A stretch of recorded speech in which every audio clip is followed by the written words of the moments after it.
نحمده ونستعينه ونستغفره ونؤمن به ونتوكل عليه ونثني عليه الخير.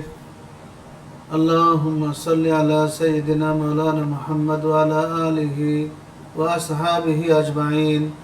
أعوذ بالله من الشيطان الرجيم. بسم الله الرحمن الرحيم. إذا جاء نصر الله والفتح ورأيت الناس يدخلون في دين الله أفواجا فسبح بحمد ربك واستغفره إنه كان توابا. صدق الله المولانا العظيم. প্রিয় দর্শক শ্রোতা, আমরা তিলাওয়াত করলাম সূরা আন-নাসর। এই সূরায় মাত্র 3টি আয়াত। এই সূরার প্রথম আয়াতে থাকা আন-নাসর শব্দ থেকে এই সূরার নামকরণ করা হয়েছে। নাজিলের সময়কাল হলো রাসূলুল্লাহ সাল্লাল্লাহু আলাইহি ওয়াসাল্লামের মৃত্যুর অল্প কিছুদিন পূর্বে। কুরআন শরীফের সর্বশেষ পরিপূর্ণ সূরা হিসাবে এই সূরাটাকে বলা হয়। তো এই সূরাটি ইসলামের সম্পূর্ণ বিজয়ের ঘোষণাপত্র প্রদান করেছে।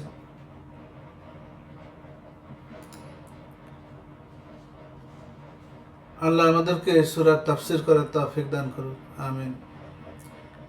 তো সূরা আন-নাসর,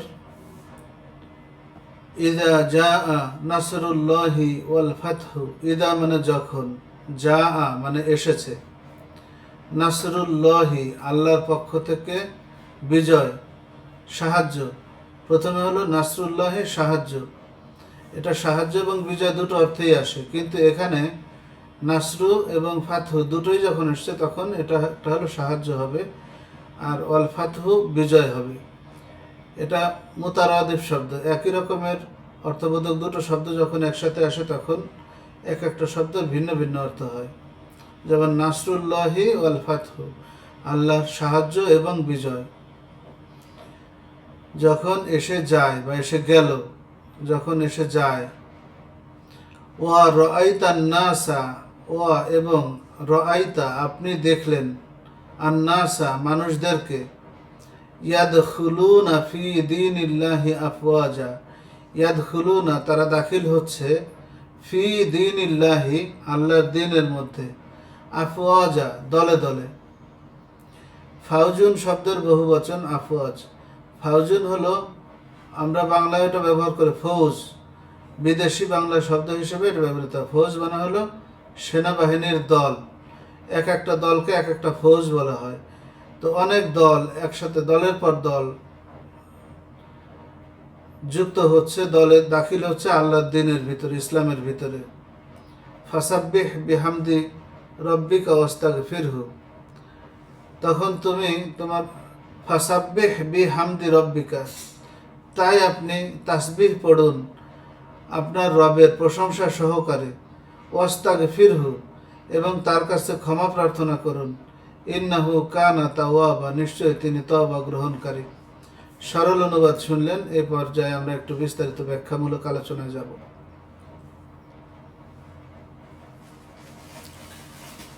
রাসূলুল্লাহ সাল্লাল্লাহু আলাইহি ওয়াসাল্লামকে আল্লাহ কিসের জন্য পৃথিবীতে পাঠিয়েছিলেন আমরা সবাই জানি। অন্য একটি সূরায় আল্লাহ রাব্বুল ইজ্জত বলেন, সূরা সাফে, হুয়াল্লাযী আরসালা রাসূলাহু বিল হুদা ওয়া দীনিল হাক্কি লিইয়ুযহিরাহু আলাদ-দীনি কুল্লিহি ওয়ালাউ কারিহাল মুশরিকুন। যে তিনি আল্লাহ রাসূল সাল্লাল্লাহু আলাইহি ওয়াসাল্লামকে পাঠিয়েছেন বিশ্ব মানবতার জন্য, এবং এই কারণে যেন অন্যান্য সকল দ্বীনের উপর এটা বিজয় লাভ করতে পারে, যদিও তাতে মুশরিকরা অপছন্দ করে। যদিও এই বিজয় লাভটা, ইসলামের বিজয় লাভটা মুশরিকরা অপছন্দ করে। তো আল্লাহ রাব্বুল ইজ্জতের দেয়া এই মিশন আল্লাহ রসুল তার নবুয়তি 23 বছরের জিন্দেগিতে পরিপূর্ণভাবে পালন করেছেন, এবং তার দ্বীনকে আল্লাহর হুকুমে, আল্লাহর ইচ্ছায়, আল্লাহর সাহায্যে তিনি বিজয় লাভ করতে সক্ষম হয়েছেন। এটা হলো এই সূরার এই আয়াতটা হলো তার সাক্ষী। ইদা জাআ নাসরুল্লাহি ওয়াল ফাতহু। আমরা ইতিপূর্বে আরও একটি সার্টিফিকেটমূলক আয়াত দেখি, সূরা মায়েদার ভিতরে আসছে বিদায় হজের দিনে, আল ইয়াউমা আকমালতু লাকুম, আউযু বিল্লাহি মিনাশ শাইতানির রাজিম, আল ইয়াউমা আকমালতু লাকুম দীনাকুম ওয়া আতমামতু আলাইকুম নি'মাতি ওয়া রাদিতু বিল ইসলামি দীনা। তো সেখানে আল্লাহ রাব্বুল ইজ্জত বলেছেন, আমি তোমাদেরকে আল ইয়াউমা, আজকের এই দিনে, আকমালতু লাকুম দীনাকুম, তোমাদের দিনকে পূর্ণ করে দিলাম, ওয়া আতমামতু আলাইকুম নি'মাতি, আর আমার নিয়ামত তোমাদের উপরে সম্পন্ন করলাম। তো সেটা ছিল বিদায় হজের সময়ে ইসলামের বিজয়ের চূড়ান্ত স্বীকৃতি প্রদান। আর এই সূরা আন-নাসর, এটা হলো রাসূল সাল্লাল্লাহু আলাইহি ওয়াসাল্লামের মৃত্যুর কিছুদিন পূর্বে। এবং এই সূরা নাজিলের পর, মানে যখন নাজিল হয়েছে তখন এক দুজন করে ইসলামে সামিল হচ্ছিল না, দলে দলে লোক ইসলামে সামিল হচ্ছিল। কেন? কারণ হলো অলরেডি ততক্ষণে ইহুদি, মুশরিক এবং নাসারাদের যত কূট ষড়যন্ত্র ইসলামের বিপক্ষে ছিল, সব ধরনের ষড়যন্ত্র নস্যাৎ হয়ে গেছে। ইসলামের বিজয় সাধিত হয়েছে। মদিনার আশপাশের মানুষজন ইসলামের সুফল ভোগ করা শুরু করেছে। মদিনা থেকে মক্কার সকল এলাকা এখন ইসলাম বিজয়ী রূপে চলে এসেছে। মক্কা বিজয় হয়ে গেছে। ইসলামের বিরুদ্ধে শত্রুতা করার মতন আর তেমন কোনো শক্তি অবশিষ্ট নাই। আল্লাহ রাব্বুল ইজ্জত অন্য একটা আয়াতে বলেন, আল ইয়াউমা ইয়াইসাল্লাযীনা কাফারু কামা ইয়াইসাল কুফফার মিন আহলিল কুবুর, যে আজকের এই দিবসে কাফেররা মনক্ষুণ্ণ হয়ে বসে আছে, যেমনভাবে কবরস্থ মানুষেরা মন ভাঙ্গা হয়ে বসে থাকে। মানুষ কবরে শায়িত হলে তার আর কোনো আশা আকাঙ্ক্ষা অবশিষ্ট থাকে না। ঠিক এরকমই কাফির মুশরিকরা ইসলামের বিপক্ষে আর কোনো রকম সুযোগ সুবিধা করার ইচ্ছা নেই, সুযোগ নেই, উপায় নেই। সে কারণে তারা ইসলামের বিজয়কে ঠেকানোর আর কোনো উপায় নাই, ঠেকিয়ে লাভও নাই। আর সাধারণ জনগণ ইসলামের সুফল পাওয়া শুরু করেছে। যেসব কন্যার বিবাহ হতো না, ইসলাম আসার পরে জিনা ব্যভিচার কমে গেল, তাদের বিবাহ শুরু হলো। আগে চুরি ডাকাতি করা হতো, ইসলাম আসার পরে চুরি ডাকাতি, জিনা ব্যভিচার সব বন্ধ হয়ে গেল। ফলে সমাজের মানুষ এতটাই শান্তিতে জীবন পরিচালনা করতে পারলো যে তাদের সম্পদ নিরাপদ, তারা বাড়িতে নিরাপদ, বাজারে নিরাপদ, কেউ প্রতারণা পর্যন্ত করে না। চুরি ডাকাতি সব বন্ধ, সুদ ব্যবসা বন্ধ। উপরন্তু জাকাত চালু হলো। মানুষ জাকাতের সদকা কাকে দিবে লোক খুঁজে বেড়াতো। মানুষের আর্থিক স্বাচ্ছন্দ্য এতটাই প্রখর হলো যে মানুষ ইসলামকে চরমভাবে ভালোবাসা শুরু করলো। মানুষ বর্তমান যুগে, আমরা বাংলাদেশ প্রেক্ষাপটে বলি বা অন্য দেশের প্রেক্ষাপটে বলি, মুসলমান দেশের অনেক মানুষ গরিব। তাদের চিন্তা যে আখেরাতে আল্লাহর কাছে যেয়ে আমরা একটু ভালো থাকব, পরকালীন জীবনটা আমাদের ভালো হবে। এটা তো ঠিকই আছে, এটা সত্যি একটা ভালো আদর্শ। কিন্তু ইসলামের সুফলটা কিন্তু শুধু আখেরাত কেন্দ্রিক নয়। দুনিয়াতেও ভালো থাকার জন্যই আল্লাহ ইসলামকে দিন হিসেবে প্রেরণ করেছেন। দুনিয়াতে ভালো থাকার জন্য কিভাবে ব্যবস্থা আছে দেখেন। দুনিয়ায় মুসলমানদেরকে আল্লাহ রাব্বুল ইজ্জত বলেছেন, তোমাদের বড় লোকদের, অর্থবিত্তশালী মানুষদের কাছ থেকে জাকাত নেওয়া হবে এবং অভাবীদের কাছে দেয়া হবে। সেই জিনিসটা কিন্তু ইসলামের একটা প্রকৃত পক্ষে দারুণ একটা আদর্শ, এবং সেটা মানুষের কাছে অত্যন্ত গ্রহণযোগ্য উপায়ে নিয়ে আসে। তো রাসূলুল্লাহ সাল্লাল্লাহু আলাইহি ওয়াসাল্লামের সময় এটা যখন প্রমাণিত হলো এবং সেই জাকাত ব্যবস্থার কারণে আর্থিক মন্দা কেটে গেল, বড় লোকেরাই শুধু বড় লোক থাকবে এবং গরিবরা শুধু গরিব থাকবে তা আর থাকলো না। সবাই একটা সাম্যের পৃথিবী পেয়ে গেল, শান্তির পৃথিবী পেয়ে গেল। দ্বীনের যে সমস্ত হুকুম আহকাম সেগুলো প্রতিষ্ঠিত হলো, ইসলামী শাসন ব্যবস্থা, বিচার ব্যবস্থা প্রতিষ্ঠিত হলো। মানুষ তখন দলে দলে ইসলাম গ্রহণ করা শুরু করলো। তো এমত অবস্থায় আমাদের মুসলমানদের কি করণীয়? রাসূলুল্লাহ সাল্লাল্লাহু আলাইহি ওয়াসাল্লামকে দিয়ে আল্লাহ সেটা বললেন, ফাসাব্বিহ বিহামদি রব্বিকা ওয়াস্তাগফিরহু ইন্নাহু কানা তাওয়াবা। এটা যে এখন দিন প্রতিষ্ঠিত হয়ে গেল, এখন আপনি সুবহানাল্লাহ সুবহানাল্লাহ জিকির করতে থাকুন। বিহামদি রব্বিকা সুবহানাল্লাহি ওয়া বিহামদিহি, এই তাসবিহ পাঠ করুন। আল্লাহর প্রশংসা সহ তার তাসবিহ পাঠ করুন। তাসবিহ শব্দের কি অর্থ আমি একটু ব্যাখ্যা করতে চাই। তাসবিহ মানে হলো পবিত্রতা বর্ণনা করা। কিসের পবিত্রতা? ধরে নিন আপনি একটি কাজ করেন নাই, আপনার ধরুন আমাদের বাড়িতে একটা কিছু চুরি হলো, তখন কেউ কেউ বলল যে অমুক চুরি করেছে। এখন অমুকের অবস্থা কি?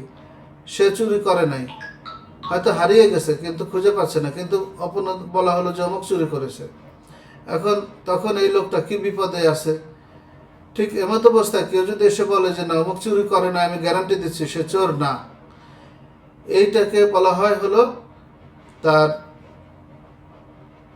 পবিত্রতা বর্ণনা করা। তো আল্লাহ রাব্বুল ইজ্জতের ক্ষেত্রে কি পবিত্রতা? একজন এসে বললো আল্লাহর বাবা আছে, একজন এসে বললো আল্লাহর ছেলে আছে, একজন এসে বললো আল্লাহর বউ আছে, একজন এসে বললো যে আল্লাহ আসমান তৈরি করেছে কিন্তু জমিন তৈরি করেছে অন্য একজন। এইভাবে শরিকানা যদি নিয়ে আসে তাহলে আল্লাহ মাইন্ড করেন, কষ্ট পান, কারণ আসলে তো আল্লাহর কাছে কারো শরিকানা নাই। তো এমত অবস্থায় কেউ যদি এসে বলে না না আমি সাক্ষ্য দিচ্ছি যে আল্লাহর সাথে কোনো শরিক নাই, আল্লাহ পুত পবিত্র, কোনো শরিক থেকে তিনি মুক্ত, তখন আল্লাহ খুব খুশি হন। হ্যাঁ তুমি ঠিক বলেছ, আল্লাহ কোনো শরিক নাই, এই জিনিসটা সে বলেছে। তো যদি আপনি এমন একটা বিপদে পড়েন যে আপনি কোনো অন্যায় কাজ করেন না কিন্তু কেউ বললো যে তুমি অমুক অন্যায় কাজ করেছে, তখন যদি কেউ সাক্ষী দেয় যে না আমি সাক্ষ্য দিচ্ছি সেই অন্যায় কাজটা করে নাই, তখন আপনার মনের কাছে কেমন লাগবে? অবশ্যই ভালো লাগবে। তো আল্লাহর কাছেও ভালো লাগে যখন কেউ বলে সুবহানাল্লাহ, আল্লাহ পুত পবিত্র। কি থেকে পুত পবিত্র? কোনো শরিক থেকে পুত পবিত্র। তার কোনো শরিক নাই, তার ছেলে নাই, মেয়ে নাই, সন্তান নাই। যারা বলতেছে যে এগুলো আছে, আমরা তাদের বিপক্ষে সাক্ষী দিচ্ছি যে আল্লাহর কোনো শরিক নাই। অবি হামদিহি, এবং অবি হামদি বিহামদি রব্বিকা, হামদের সাথে তাসবিহ, পবিত্রতাও বললাম প্রশংসাও করলাম। এই কারণেই এই বাক্যগুলোর, এই শব্দগুলোর অত্যন্ত মূল্য। সুবহানাল্লাহি ওয়া বিহামদিহি, সুবহানাকাল্লাহুম্মা ওয়া বিহামদিকা।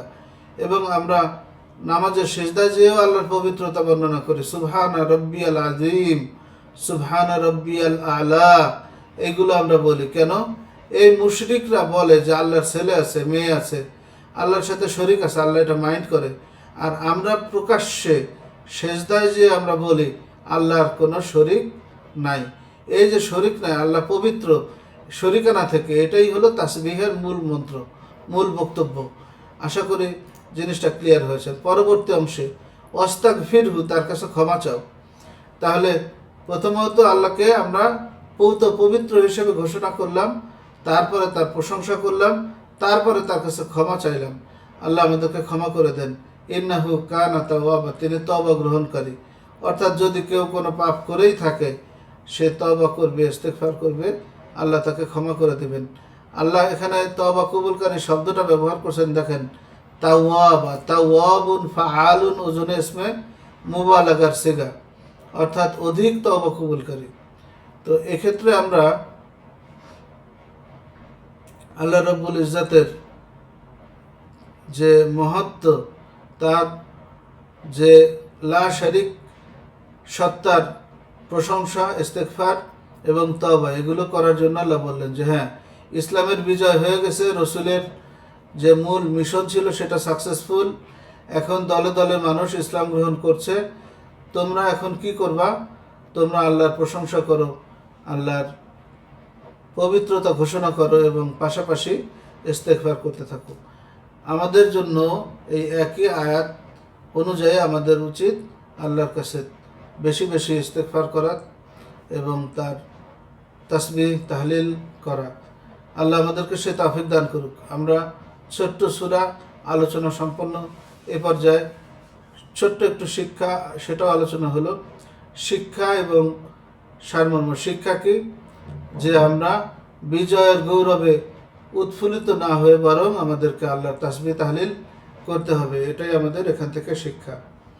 এবং এই আয়াত কয়টি কিয়ামত পর্যন্ত ইসলামের সুমহান বিজয়কে সেলিব্রেট করছে, সংবর্ধিত করছে। বিশ্বের মানুষ আজকে ইসলামকে অবনমিত করার জন্য, পদদলিত করার জন্য বিভিন্ন রকমের ষড়যন্ত্র করছে। ইসলামকে ক্ষমতায় থাকতে দিতে চায় না, ভালো মুসলিম দেশকে আহত করে। বর্তমান সময়ে আন্তর্জাতিক পরাশক্তিগুলো ইসলামের উপরে যুদ্ধ চাপিয়ে দিচ্ছে, মুসলমানদেরকে ঘর ছাড়া করছে, বাড়ি ছাড়া করছে, শান্তি বিনষ্ট করছে। এত কিছুর পরেও আমাদের এই সূরাটি সান্ত্বনা প্রদান করে যে না, ইসলামের বিজয় হয়ে গেছে এবং কিয়ামত পর্যন্ত ইসলাম বিজয়ী শক্তি হিসেবে পৃথিবীতে থেকে যাবে। অন্যরা হয়তো আর্থিকভাবে অথবা সামরিক শক্তিতে অন্য কোনো ধর্মের লোকেরা বেশি হতে পারে, কিন্তু ইসলামের বিজয় হয়ে গেছে। ইসলাম সুমহান আদর্শ নিয়ে কিয়ামত পর্যন্ত টিকে থাকবে। তো আল্লাহ আমাদের সবাইকে এই বিজয়ের সময় আমাদেরকে আল্লাহ তৌফিক দান করুক, যথাযথ তাসবিহ তাহলিল এবং আল্লাহর কাছে ইস্তেগফার করে আমাদের জীবনকে অতিবাহিত করার তৌফিক দান করুক।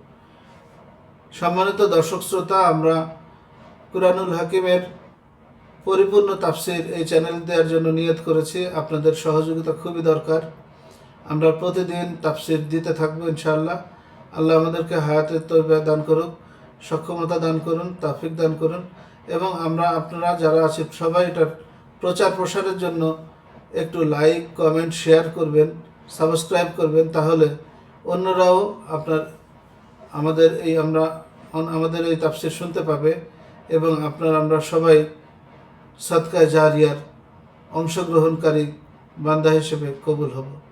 ইদা মাতাল ইনসান ইনকাতা আনহু আমালুহু ইল্লা মিন সালাসাতিন। মানুষ যখন মারা যায় তখন তার সব ধরনের সওয়াব প্রাপ্তির রাস্তা বন্ধ হয়ে যায়, মাত্র 3টি রাস্তা খোলা থাকে। হাদিস শরীফে রাসূল সাল্লাল্লাহু আলাইহি ওয়াসাল্লাম বলেছেন। সেই 3টি রাস্তার ভিতরে কি আছে? আও ইলমুন নাফি ইয়ানতাফাউ বিহান নাস, একটা আছে হলো তার সন্তান, একটা আছে সদকায়ে জারিয়া, আর একটা আছে এলেম যা থেকে মানুষ উপকার লাভ করে। তো আমাদের এই তাফসিরগুলো থেকে আপনি এই সদকায়ে জারিয়ার অংশটা নিতে পারেন। আপনি একটি শেয়ারের মাধ্যমে অন্যরা যদি এটা শুনে বুঝে হেদায়েতের পথে আসে, ইসলামের পথে আসে, আপনি এখান থেকে অফুরন্ত সওয়াবের অধিকারী হতে পারবেন। আল্লাহ আমাদেরকে তৌফিক দান করুন।